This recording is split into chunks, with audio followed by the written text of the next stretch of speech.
Here's a question no cruise line wants you to ask. If the drink package is such a great deal, why do they push it so hard? I worked 7 years behind cruise ship bars. I saw the numbers, I watched the patterns, and I'm about to show you exactly why that package costs $500 more than it should. Before you even step foot on the ship, it starts. The emails, the pop-ups, the countdown timers.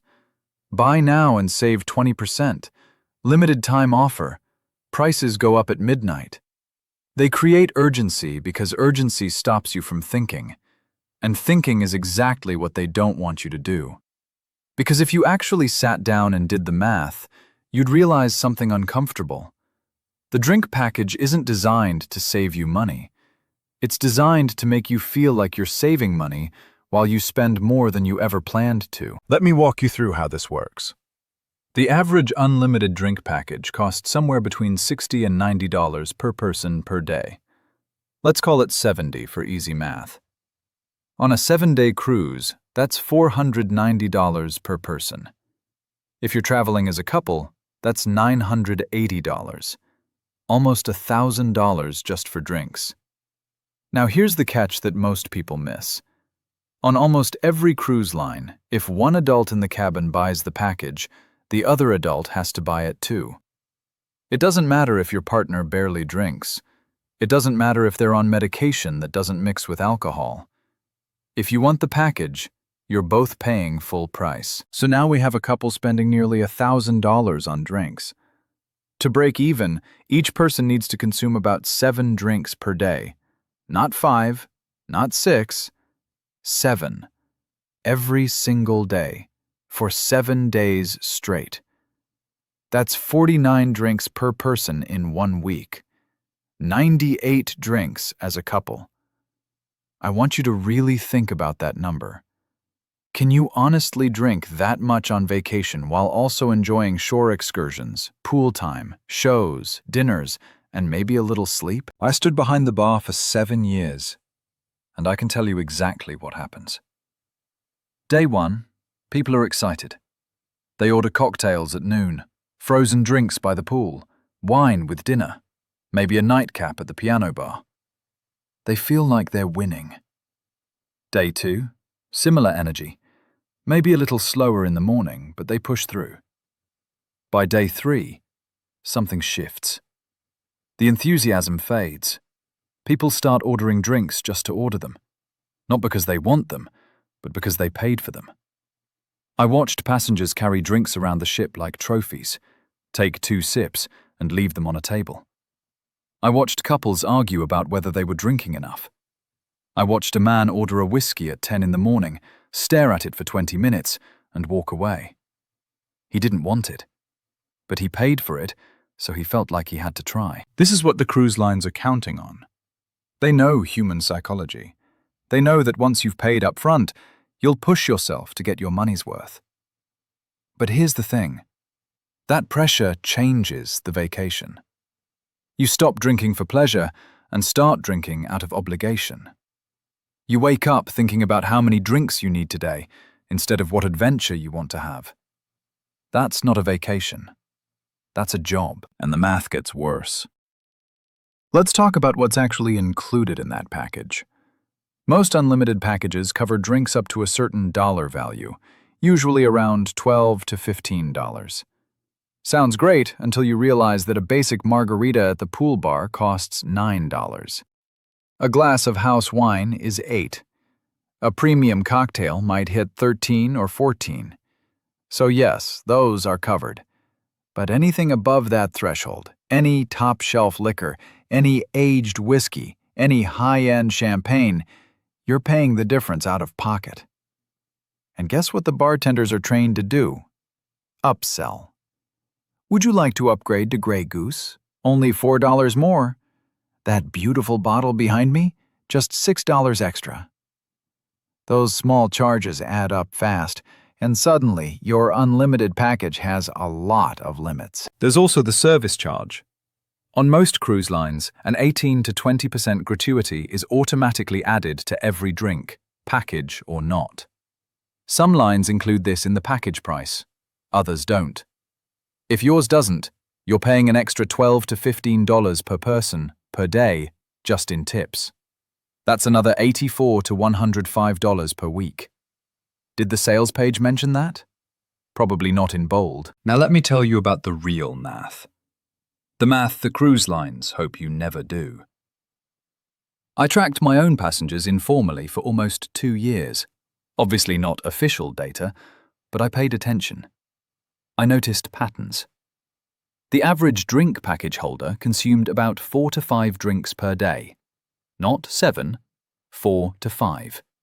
And at least one of those was coffee or bottled water, which are often included in cheaper, non-alcoholic packages anyway. So realistically, they were consuming 3 to 4 alcoholic drinks daily. At an average of $11 per drink, that's $33 to $44 of value per day. They paid $70. Every single day, they were losing $25 to $35. Over a week, that's nearly $250 thrown overboard. Per person. Some passengers beat the system. I saw them too. They were at the bar when it opened. They had a cocktail in hand by the pool at 11. They drank through lunch, napped briefly, came back for happy hour, had wine with dinner, and closed down the martini bar at midnight. These people existed, but they were rare. Maybe 5% of package holders actually broke even. Maybe 2 or 3% actually came out ahead. The other 90+%? They paid a premium for the privilege of feeling like they were getting a deal. And there's another cost nobody talks about. The physical cost. Drinking 7 cocktails a day for a week is genuinely hard on your body. I watched passengers get sick by day 4. Not from bad food. From exhaustion and dehydration masked by alcohol. They'd miss shore excursions because they felt terrible. They'd skip shows because they needed to sleep it off. They'd spend entire sea days in their cabin recovering. That's not a vacation. That's a hangover marathon. There's another trick the cruise lines use that I need to tell you about. The pre-cruise discount. You'll get emails weeks before your trip offering the drink package at 15, 20, sometimes even 30% off. Buy now, they say, because prices go up once you board. And technically, that's true. The onboard price is higher. But here's what they don't mention. Even with the discount, you're still probably overpaying. A 30% discount on an inflated price is still an inflated price. They anchor you to the higher onboard rate, so the discounted price feels like a steal. It's classic retail psychology. And it works on millions of passengers every year. I also want to talk about the social pressure element. When you're sitting at a table with 3 other couples and everyone else has the drink package, you feel like the odd one out if you don't. You watch them order freely while you're doing mental math on every mojito. It feels uncomfortable. Cruise lines know this. They know that drink packages spread socially, like a virus. One person at the dinner table has it, and suddenly everyone feels like they need it too. This is by design. It's not just about selling to you. It's about using you to sell to everyone around you. And let's talk about the fine print nobody reads. Most drink packages have a limit on how many drinks you can order within a certain time window. Usually it's 1 drink every 15 or 20 minutes. This is supposed to prevent abuse, but it also means you can't order around for friends or stockpile drinks. Some passengers have been cut off entirely for ordering too frequently, even though they paid for unlimited. Unlimited doesn't always mean what you think it means. So who actually benefits from the drink package? Let me be honest. There are people for whom it makes sense. If you're a genuine heavy drinker who paces yourself well and doesn't get hangovers, you might come out ahead. If you're celebrating something specific and you know you'll be drinking more than usual, it could work. If you simply hate tracking expenses and the mental freedom of unlimited drinks is worth the premium to you, that's a valid choice. But you need to go in with your eyes open. You need to know you're paying for convenience, not savings. For everyone else, there's a smarter approach. Pay as you go. I know it sounds old-fashioned. I know the cruise line made it seem risky and expensive. But here's what actually happens when you pay per drink. You order what you want, when you want it. You don't feel pressure to drink more than you enjoy. You naturally pace yourself. And at the end of the week, most moderate drinkers spend between $150 and $250 on alcohol. Compare that to $500 for the package. You just saved $250 or more. Enough for a nice shore excursion. Enough for a specialty dinner. Enough to actually enhance your vacation instead of just numbing it. There are also middle ground options that nobody talks about. Some cruise lines offer soda and coffee packages separately. If your main concern is staying caffeinated and hydrated, these cost a fraction of the full drink package and cover what you actually consume. Some lines offer wine packages that give you a bottle or two with dinner at a discounted rate. If you're a wine with dinner person but not a cocktail by the pool person, this might be perfect. And here's a secret from the bar. The drink of the day, that colorful special they advertise on chalkboards everywhere, is usually the worst deal on the ship. It's made with the cheapest liquor and the sweetest mixers. It looks good, it photographs well, but it's designed to maximize profit, not flavor. Skip it. Order a classic cocktail you know you'll enjoy. Let me tell you about a couple I'll never forget. They boarded on a Sunday, drink packages in hand, ready to party. By Wednesday, they were sitting at my bar looking miserable. The woman ordered a sparkling water. Her husband asked for decaf coffee. I could see the exhaustion on their faces. They told me they felt like they'd been running a marathon. Every morning they'd check how many drinks they'd had the day before, calculate how many they needed today, and stress about catching up. They turned their vacation into an accounting exercise, and they weren't having fun anymore. They asked me, honestly, was this worth it? I wanted to tell them the truth, but I also wanted to keep my job. So I smiled and said some people love it, some people don't. Now I'm not behind that bar anymore, so I'll tell you what I couldn't tell them. No. For most people, it's not worth it. The cruise lines spend millions on marketing these packages. They have entire teams dedicated to perfecting the pitch. They know exactly which words trigger urgency. They know that 20% off sounds irresistible even when the base price is inflated. They know that unlimited feels like freedom even when it becomes a cage. They're not evil. They're just very, very good at selling. And you're the one who has to be smart enough to see through it. So here's my advice. Before you buy any drink package, do your own math. Be honest about how much you actually drink on a normal vacation day. Not how much you could drink, not how much you want to drink.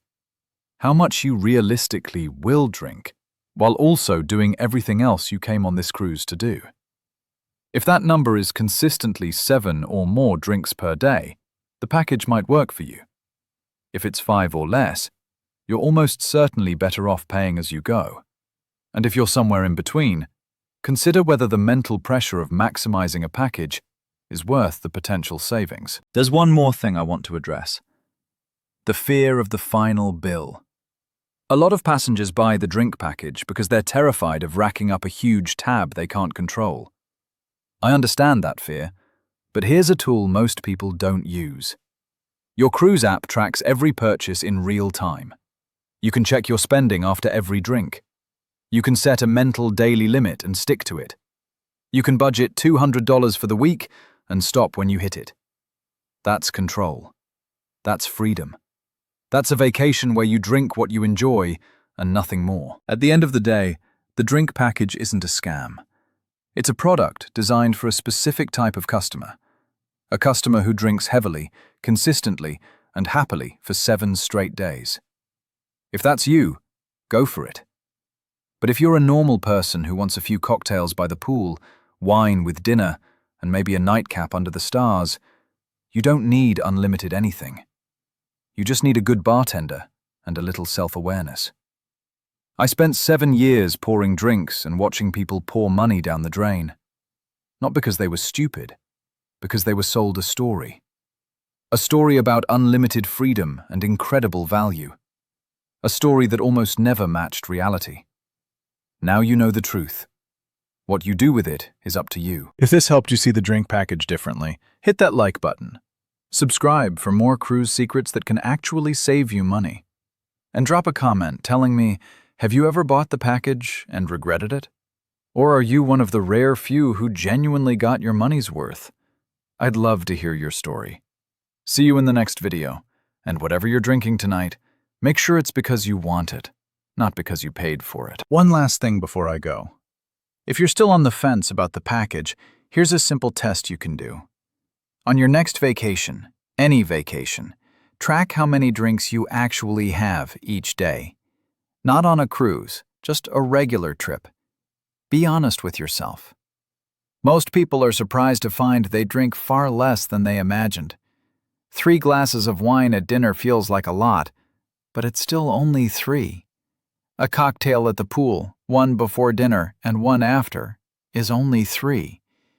You'd need more than double that every single day to make the package worthwhile. And remember this: the cruise industry has been perfecting these packages for decades. They have data on millions of passengers. They know exactly how much the average person drinks. They've calculated the price point that maximizes their profit while still seeming like a reasonable deal. You're not playing against amateurs. You're playing against a system designed by experts to take your money while making you feel like a winner. The only way to truly win is to step back, do your own math, and make a decision based on reality, not marketing. Your vacation should be about experiences, not obligations. About enjoying what you want, not consuming what you paid for. Keep that in mind, and you'll have a much better cruise. Package or no package.